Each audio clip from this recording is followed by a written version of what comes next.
गोंडवाना के सबसे पुराने साथी लोलर सिंह जी का बहुत बहुत स्वागत, अभिनंदन, वंदन और कार्यक्रम को हेलो बहुत बहुत धन्यवाद संचालक महोदय जी। मैं सभी शाखा समाज को, हमारे मंच में जो भी आए पदाधिकारी हमारे, उनको एक ही साथ में जय सेवा, जय गोंडवाना, राज करे गोंडवाना। दोस्तों, शॉर्टकट में इसलिए मैं जल्दी बता रहा हूं क्योंकि समय भी कम है।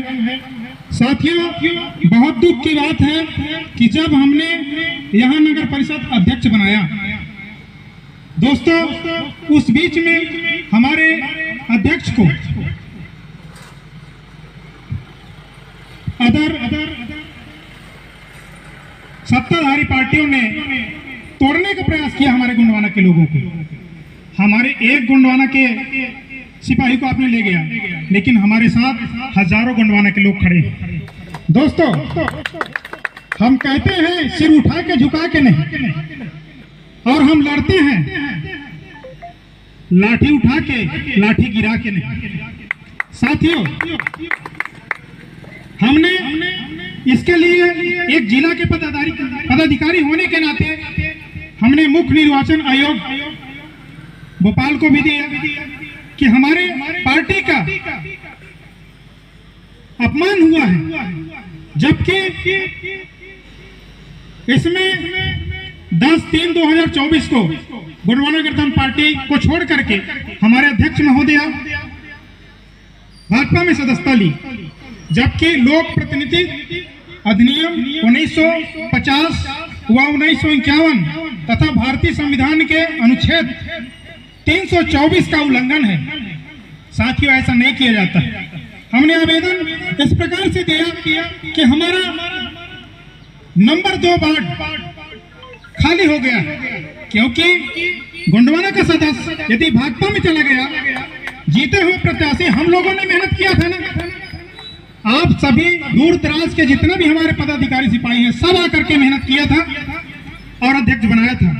हम आप लोगों को छोड़ के गया, इसलिए वहां पे पुनः चुनाव कराना चाहिए, नहीं कराना चाहिए? वो तो सीट खाली हो गया ना, तो चुनाव तो कराना चाहिए। सरकार को मैं लेटर में अपना लिख के दिया, और यहाँ पर कलेक्टर साहब को भी लिख के दिया, एसडीएम साहब को भी लिख के दिया, आपका सीएमओ साहब को भी लिख के दिया हूँ। मेरे पास पूरे पावती हैं, देखिए, ऑनलाइन पावती। मैं झूठ बोलने वाला काम नहीं करता हूँ, ठगने वाला काम नहीं करता हूँ, मैं ओरिजिनल काम करता हूँ। दादाजी का कहना यह था कि कहो नहीं करके दिखलाओ। मैं जो कहता हूँ करता भी हूँ। ये मत सोचिए, इस जिला के प्रशासन के जितने भी पदाधिकारी हो, कान खोल करके सुन लीजिए। हम आदिवासी हैं, हमारे पास डोरी का तेल होता है, उसको यदि हम कान में कड़का के डाल देते हैं ना, तो पूरी कान में जो सुनाई नहीं पड़ता, सुनाई देना चालू कर देता है। आप लोगों को याद है नहीं है? आदिवासियों के पास वो असली दवा है। हम आपके कानों में आवाज दिलाना चाहते हैं प्रशासन से कि चुनाव कराना है तो करा लो, कोई बात नहीं, कराओ। हमने आवेदन दिया, समय सीमा होता उसके लिए, आज तक नहीं दे, समय सीमा हो गया, फिर भी चुनाव नहीं कराया जा रहा है। पर चिंता मत करिए, मैं पीछे हटने वाला नहीं हूँ इंसान। हाई कोर्ट में आवेदन लगा दिया हूँ, अब घसीटूंगा इन लोगों को। सोचते हैं ना कि डरा लेंगे गोंडवाना के लोगों को, डरेंगे नहीं, हम झुकेंगे नहीं, हम आगे जाएंगे, पीछे जाने वाले लोग नहीं है। मेरे पास पूरा प्रूफ है, मैं लगाया हूँ हाई कोर्ट में, देखना मैं क्या करूँगा, घसीटूंगा सबको। ऐसा कुछ बात नहीं। देखिए, मैं दादाजी के एरिया में गया, सीधी जिला में, वहां के जिला के पदाधिकारियों को मैंने मांगा कि हमारे आदिवासियों को आपने जंगल से किस प्रकार से हटाया। वहां के कर्मचारी हमें बोले, तुम सिंगरौली जिला के और सीधी जिला की जानकारी मांग रहे हो। मैंने अधिकारियों को सीधे शब्द में बोला, तुम पढ़ लिख के बने हो कि बिना पढ़े लिखे बने हो? बोले कि हम जिला में बैठते हैं, बोलते हमें पढ़ लिख के नहीं बने। अच्छे मजाक किया हमारे सामने। मैं कहा मैं भारत का नागरिक हूँ, किसी भी कोने की जानकारी कहीं से ले सकता हूँ, क्या समझा? तुमने पढ़ा नहीं पढ़ा? चुप हो गए। मैं कहा मेरे पास समय नहीं रहेगा इतना, जब आपका रिकॉर्ड निकल जाएगा मेरा ना, तब मुझको उसको देना, मैं तुम्हारे पास बार बार नहीं आऊंगा, वो रिकॉर्ड हमें दे निकाल के। हमारे लोगों किस प्रकार से हटाए, मेरे पास पूरा रिकॉर्ड शुदा लड़ते हैं, रिकॉर्ड जब्त लड़ाई, ये कलेक्टर के यहाँ कपालते हैं, मेरा कलेक्टर का सील लगा हुआ है।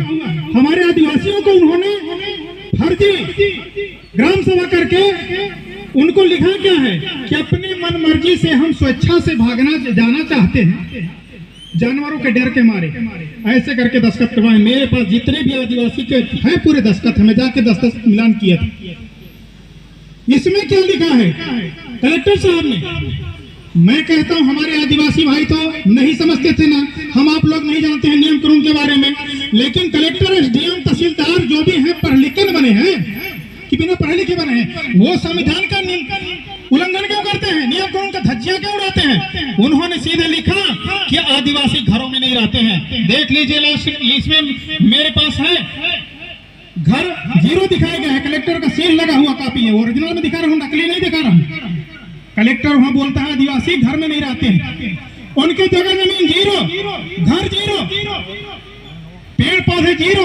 तो बताओ हमारे आदिवासी पिछड़ लोग रहते कहाँ हैं? जब उनके घर नहीं है, मकान नहीं है, यहाँ पेड़ पौधे नहीं है, उनके पट्टे की जमीन नहीं है, तो रहते कहाँ हैं? बाहर। ऐसे अंधरा और लंगड़ा सरकार को हम आपको सबको सोचना पड़ेगा, कम से कम देखना तो चाहिए ना। इसलिए मैंने उनके लिए अभी संघर्ष जारी किया हूं। तो दोस्तों, हमने संघर्ष हाई कोर्ट में लगा दिया। अभी जो एक बार मुआवजा पाया उसको पुनः दोबारा दिलवा रहे हैं। 10 लाख रुपए पाया ना, 50 लाख 60 लाख पुनः दोबारा दिलवा रहे हैं।